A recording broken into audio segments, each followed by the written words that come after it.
I was genuinely stunned when I checked the view count on Angel Reese's latest podcast episodes. We're talking about episodes struggling to reach even 70 views, a shocking dip for someone who was once one of the most talked about names in women's sports. One episode featuring Jada Cheeves and Des Dior barely scraped together 66 views. That's not a typo. And the content? A wild pivot from sports to a full hour about dating wealthy men only. Angel's core basketball fan base was left scratching their heads, wondering if they'd accidentally clicked the wrong show. Angel Reese's latest podcast decision has left her listeners disappointed, primarily due to her choice of guest. Yeah, I think a lot of people were like, who cares about these people? Honestly, what started as a noticeable dip in viewership quickly snowballed into a full-on disaster when Reese clapped back at critics by bluntly telling them to shut the F up.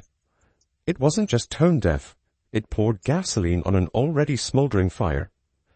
Fans who had been disappointed by the content now found themselves questioning her character. It was no longer just a content problem, it became a trust issue. And just like that, the comparisons to Caitlin Clark's disciplined and wildly successful off-season started rolling in, painting an even starker contrast. Angel's choice to bring on Jada Cheeves and Des Dior, a pair more known for Instagram clout and celebrity drama than anything sports-related, was a hard left turn from what fans had come to expect. Her show had built its following on thoughtful basketball content and compelling conversations with fellow athletes. Instead, this episode played like an extended reality TV audition, with endless talk about dating standards and zero mention of basketball. Fans who came looking for hoop talk got an unexpected lecture on luxury dating preferences. Reese's podcast featured reality stars Jada Cheeves and Des Doria, I don't know, I don't even care, who discussed their experiences on Season 1 of BET's The Impact Atlanta, as well as their candid views on online criticism dating a career. And it wasn't just boring, it felt like a bait and switch. This wasn't the gritty, passionate Angel Reese they had followed from her LSU days. This was a version more concerned with clout chasing than cultivating a meaningful platform. Comments poured in. "I feel like she's forgetting why we started supporting her," one follower wrote. Another added, "This isn't it. I came for basketball, not love and hip-hop." The damage was real, and the fans weren't shy about walking away. This podcast blunder shined a harsh spotlight on how disconnected Reese had become from her base. She assumed her audience would roll with the pivot. They didn't. What they saw was a player more interested in influencer vibes than her roots as a trailblazing hooper. The sense of betrayal was palpable. Fans felt like they were watching one of their favorites abandon the game that made her famous. And the numbers, brutal. We're talking a podcast that once had the full support of Shaquille O'Neal's big podcast network. High-quality production, A-list guests, serious reach. That same show is now clocking fewer than 70 views on some episodes. And the worst part? This wasn't a blip, this was a trend. The buzz that used to surround Angel's podcast was replaced with awkward silence, and a lot of unsubscribes. Another person added, "Well, this is like the one podcast where three kids judge food they haven't eaten, laugh out loud." The same goes for a commenter who said, "Losing brain cells listening to this podcast. I just said I was dropping. IQ points were literally melting away from my brain pan as we speak." In the age of viral content and short attention spans, falling off is one thing. But watching your own fan base, your ride-or-die basketball supporters, completely check out, that's something else entirely. People who used to cheer her every move were now using her comment section to ask what happened to the player they once admired. "Angel, all these women out here doing phenomenal things, but you choose rappers' girlfriends to interview, just really throws me. That's a hell of a good comment." Meanwhile, Caitlin Clark continues her upward trajectory, dropping clips that rack up millions of views and packing arenas wherever she goes. The contrast is almost painful to watch. Reese was supposed to be right there with her, an ambassador for women's basketball, a symbol of its new era. Instead, she's left explaining why barely anyone's tuning in anymore. The fall wasn't sudden. It was a slow erosion of trust, culminating in a tone-deaf episode that will likely be studied for years as a case of how not to pivot your brand. Because once your fans feel ignored, it doesn't take long for them to disappear. And for Angel Reese, the silence says it all. Angel Reese's podcast has officially hit rock bottom. Incredibly, her show couldn't even crack 5,000 views in a single week. Yes, that's not a typo. We're talking about a high-profile WNBA star with enormous media attention, major brand deals, and a built-in following from her college career. What makes it even worse is how fast it happened. This wasn't some slow fade or a gradual disinterest. This was a full-blown nosedive. Her analytics looked like a blocked shot that never left the paint. One moment, she had a consistent, if modest, base of loyal listeners. Then, almost overnight, it all vanished. The timing wasn't subtle either. The moment she released that now infamous episode, packed with tone-deaf commentary and reality TV fluff, the bottom dropped out. The fallout was immediate and brutal. Analysts estimate her viewership plunged by over 90% practically overnight. That's unheard of. Imagine building a platform over months, strategizing, booking guests, promoting your brand, only to see nearly the entire audience abandon ship in a matter of days. It wasn't just apathy. Fans were unsubscribing, unfollowing, and publicly distancing themselves from her. The message was loud and clear.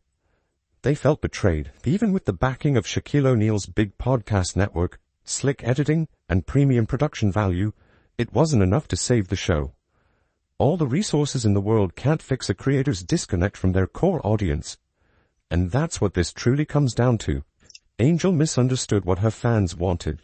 She's had a lot of, rappers and these, what I call D-list celebrities, which is the reality TV show. That's a D-list celebrity.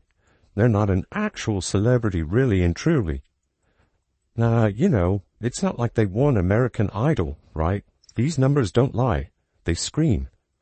Her audience didn't want pop culture gossip, glamorized dating rants, or celeb guest appearances with nothing to say. They wanted basketball. They wanted behind-the-scenes insights. They wanted the authentic Angel Reese who earned their respect on the court. What they got instead felt like a total betrayal of that identity.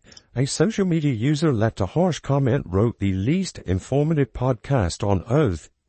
Yikes. And then, instead of hearing her fans out, Angel dropped a grenade on her own credibility. When viewers expressed frustration, she didn't engage, explain, or adjust.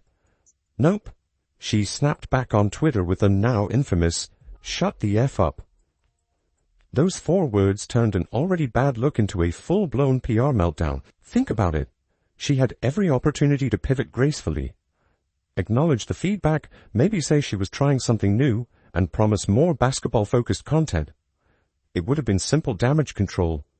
But instead, she poured gasoline on the fire. Her defiant tweet came just hours before the media started running stories about her podcast's dismal numbers, cementing one of the biggest self-inflicted implosions we've seen in women's sports media. Check out the comments. This one said, you scrapped a baby. This one too. So, Fast is definitely still bringing up that the baby interview, which that one never came out. She received harsh criticism from her fan base for that specific interview as well. Suddenly, her social media platforms became war zones. Longtime supporters were openly questioning her priorities and attitude. One fan dropped the mic with this line: "We are the shareholders of your content. If you can't take the heat, get off the mic." That's not trolling. That's heartbreak from a community that once believed in her. And, like clockwork, the Caitlin Clark comparisons came flying in. Fans noted how Clark, who hasn't even launched a podcast, already seems to understand audience connection better than Angel. Comments flooded in suggesting that if Clark ever decided to start a podcast, it would immediately outperform Angel's, simply because Clark knows how to speak to people without alienating them. It got worse. Fans began suggesting guest lists for Angel, real suggestions, begging her to interview powerful women in business, coaching, sports, or leadership. But instead, they got Instagram influencers and TikTok talking points. Behind the scenes, whispers started swirling. People in the content space started questioning whether Angel had any real intention of continuing her basketball journey. or if she was more focused on influencer clout. One content creator summed up the sentiment: she ain't locked in on hoops. She's chasing red carpet flashes and viral moments. And what makes it all worse, it was so preventable. A single meeting with a PR consultant would have told her to thank her fans, explain the experiment, and pivot content accordingly.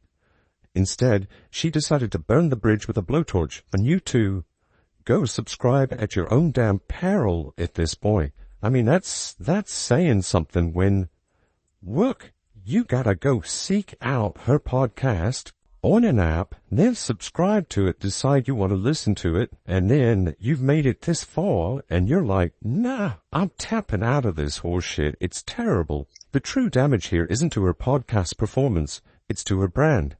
When athletes lose trust with their audience, the consequences go far beyond view counts. Brands take notice, sponsors hesitate, teammates notice when fans start booing instead of cheering. It's a domino effect. This entire saga has become a cautionary tale, a masterclass in how not to manage your platform. And remember, this wasn't a rookie mistake from someone with no help. This was a professionally backed media product, launched by a major name under the umbrella of Shaquille O'Neal's media empire. Yet, somehow, it all fell apart because Angel lost sight of one thing. The people who made her a star in the first place. Is the shtick for Angel Reese, is it starting to wear thin? Is the faucet of Angel Reese's celebrity starting to slowly slow down? Question mark, you got a one? Now, sponsors and brands will be re-evaluating. Will they want to align themselves with someone who alienates her core fans? Will they invest in a face that actively insults their base when challenged? These are tough questions, and Angel may not like the answers. Every athlete watching this should be taking notes. Building a personal brand isn't just about popularity. It's about authenticity, respect, and listening. The real lesson here: when fans feel heard, they'll support you forever. When they feel disrespected, they'll leave just as quickly as they came. Angel Reese had the platform, the production, and the presence. What she lacked was connection. And in today's digital world, that's the one thing you absolutely can't fake.